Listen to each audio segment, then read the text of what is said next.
প্রিয় BA BSc এবং বিকমের second সেমিস্টারের ছাত্রছাত্রীরা, আজকে আমি তোমাদের যে বিষয় নিয়ে আলোচনা করব সেটি তোমরা থাম্বনেল দেখেই বুঝতে পেরেছো। হ্যাঁ, পরিবেশবিদ্যার থেকে আমি তোমাদের অলরেডি দুটি প্রশ্নের উত্তর, সম্পূর্ণ উত্তর নিয়ে আলোচনা করেছি এবং দুটি প্রশ্ন আসার সম্ভাবনা প্রায় 99%। সেরকমই দুটি প্রশ্নের উত্তর, সম্পূর্ণ উত্তর নিয়ে আলোচনা করে দিয়েছি প্রিভিয়াস ভিডিওতে, এবং তার পিডিএফ নোটস তোমরা ফ্রি অফ কস্টে কীভাবে পাবে সেটিও ওখানে আলোচনা করে দিয়েছি। তাহলে অবশ্যই সেই ভিডিওগুলো দেখে নেবে। আজকের এই ভিডিওতে আমি আরও দুটি প্রশ্ন, ক্লাস নোট 2-এ আমি আরও দুটি গুরুত্বপূর্ণ প্রশ্নের উত্তর নিয়ে আলোচনা করব, যে প্রশ্নগুলো পড়লে তোমরা এখান থেকেও কিন্তু প্রশ্ন কমন পেতে পারো, এবং এগুলো বাছাই করা দিচ্ছি, এগুলো একটু ভালো করে দেখে যাও। আশা করি তোমরা অনেকটাই উপকৃত হবে। তবে আমি বারবারই বলেছি, যারা টেক্সট বই খুব ভালো করে খুঁটিয়ে পড়েছো বা প্রথম থেকে আমি যে সাজেশনগুলো দিয়েছি প্রথম থেকে রেডি করে নিয়েছো, তাদের চিন্তার কোনো কারণ নেই। কিন্তু যারা বেছে প্রশ্ন পড়ছো তাদের ক্ষেত্রে কিন্তু তোমরা যদি মনে করো যে 90% 80% অ্যান্সার দিয়ে আসবে, সেক্ষেত্রে কিন্তু অসুবিধা হবে। কারণ তোমরা কোশ্চেন দু একটা করে পড়ে যাবে এবং তোমরা মনে করবে যে সমস্ত প্রশ্নের অ্যান্সার আমরা করে দিয়ে আসবো।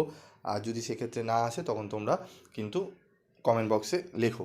সেটা করলে কিন্তু হবে না। তোমরা জাস্ট পাস করার জন্য তোমাদের কিন্তু প্রশ্নগুলো দেওয়া হচ্ছে। তোমরা ভালো নাম্বার পেতে গেলে অবশ্যই তোমাদের এক্সট্রা প্রশ্ন পড়তে হয়।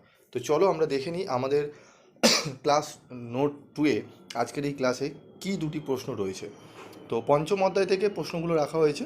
প্রথম প্রশ্ন: পরিবেশ রক্ষায় সরকারি প্রতিষ্ঠানের ভূমিকা। পরিবেশের অবস্থা বিশ্বব্যাপী একটি উল্লেখযোগ্য উদ্বেগ হয়ে উঠেছে।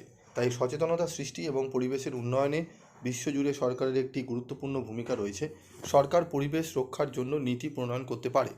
যেমন পরিবেশগত শিক্ষা: সরকার পরিবেশগত শিক্ষা কার্যক্রম প্রদানের মাধ্যমে জনসচেতনতা এবং পরিবেশ সুরক্ষা প্রচার করতে পারে।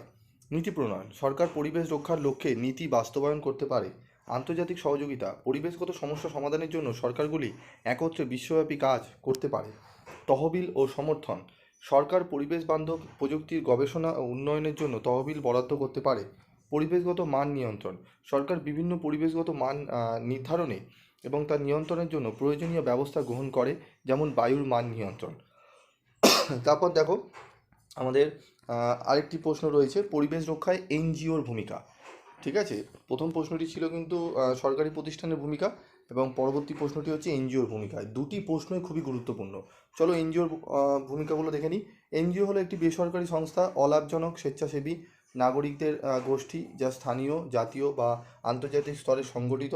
উদ্দেশ্য: বর্তমান পরিবেশগত সমস্যা এবং সমাধান সম্পর্কে জনসাধারণের মধ্যে সচেতনতা তৈরি করা। পরিবেশগত বিষয়ে আলোচনায় বিভিন্ন শ্রেণীর স্টক হোল্ডারদের অংশগ্রহণের সুবিধা প্রদান। অংশগ্রহণমূলক গ্রামীণ মূল্যায়ন পরিচালনা করা।